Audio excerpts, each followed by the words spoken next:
అందరికీ నమస్కారం. ఈ వీడియోలో శ్రీ తలపగిరి రంగనాథ స్వామి ఆలయాన్ని దర్శించడానికి వెళ్తున్నాం. ఈ తలపగిరి రంగనాథ స్వామి ఆలయం ఆంధ్రప్రదేశ్ రాష్ట్రం నెల్లూరు జిల్లా నెల్లూరు పట్టణంలో ఉంది.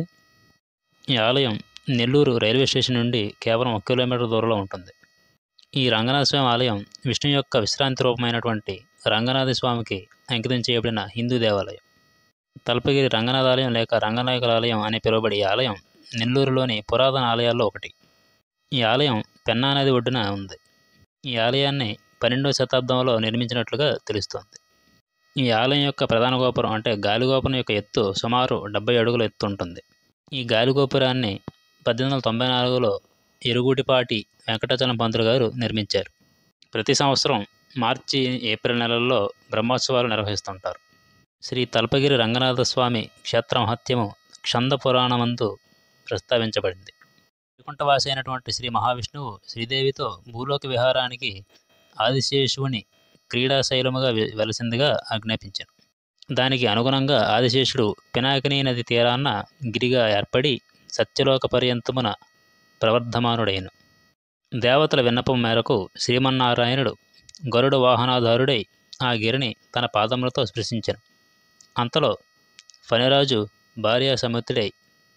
భార్యాసమేతుడై వచ్చి భగవంతుని పలు విధాలుగా స్తోత్రములు గావింప శ్రీనారాయణుడు సంతోషంతో ఫణిరాజు ఈ గిరి నీ పేరున సమస్త మనియు పద్మనాభ మనియు తల్పగిరి అనియు ప్రసిద్ధి చెందుతుందని అనుగ్రహించాను. ఈ ఆలయాన్ని ఉత్తర శ్రీరంగమని మరో పేరుతో కూడా పిలుస్తుంటారు. పూర్వం ఇక్కడ పెన్నా నది 2 పాయలుగా చీలి అంతర్వేదిగా ఏర్పడి పవిత్రమైంది. దక్షిణ పాయ పూడికిపోయి వృద్ధ పినాకినిగా మారింది. శ్రీరంగం అంటే తమిళనాడులో ఉంది. శ్రీరంగపట్నం కర్ణాటకలో వెలిసినటువంటి శయనమూర్తులు కూడా కావేరీ నదీ తీరాన అంతర్వేదులందే పూజించబడుతున్నారు. ఇంకా ఈ ఆలయ నిర్మాణ విషయానికి వచ్చినట్లయితే క్రీస్తు శకం 7-8 శతాబ్దాల్లో పల్లవరాజులు సింహపురి పట్టణాన్ని పరిపాలించినప్పుడు ఈ దేవుణ్ణి ప్రతిష్ఠించారు. 12వ శతాబ్దంలో రాజమహేంద్రవర రాజైనటువంటి శ్రీ రాజరాజ నరేంద్రుడు మరియు ఉభయ కులోత్తంగ చోళుడు కావేరీ గోదావరి మధ్య దేశాన్ని పాలించి ఈ ఆలయానికి గర్భగృహోదులను నిర్మింపజేశాడు. అలాగే 13వ శతాబ్దంలో జటావర్మ సుందర పాండ్యుడు మనుమసిద్ధిని ఈ ఆలయంలో వీరాభిషేకం చేయించి స్వామివారి కైంకర్యానికి మణిమాణిక్యాలు సమర్పించాడు. మొదట్లో ఈ ఆలయ ప్రాంతాన్ని చిత్తరమేళ వినగళ్ అంటే శ్రీ వైకుంఠం అని, శ్రీ స్వామివారిని పల్లికొండ పెరుమాళ్ అంటే శయన నారాయణుడు అనే పేర్లతో పిలిచేవారు. 17-18వ శతాబ్దాలలో తలపగిరి సంస్కృత నామందు శ్రీ స్వామివారు ఈ ప్రాంతానికి అంతయు కూడా ఏకైక దైవముగా పూజలు అందుకుంటున్నాడు.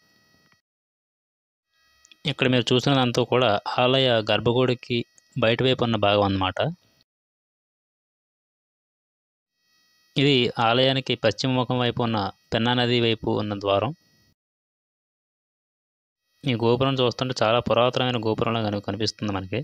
కనిపించడమే కాదు, చాలా పురాతనమైన గోపురమే. ఇంకా ఇది అగస్త్య మునీశ్వరుని యొక్క విగ్రహం. ఇంకా మనం ఈ పక్కగా వెళ్తే ఇక్కడ పెన్నా నది యొక్క నదీ ప్రవాహం అనేది ఉంటుంది.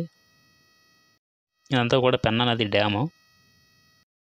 ఇక్కడ సూర్యాస్త సమయంలో ఈ పెన్నా నది యొక్క అందం మరింత రెట్టింపైందనే చెప్పాలి.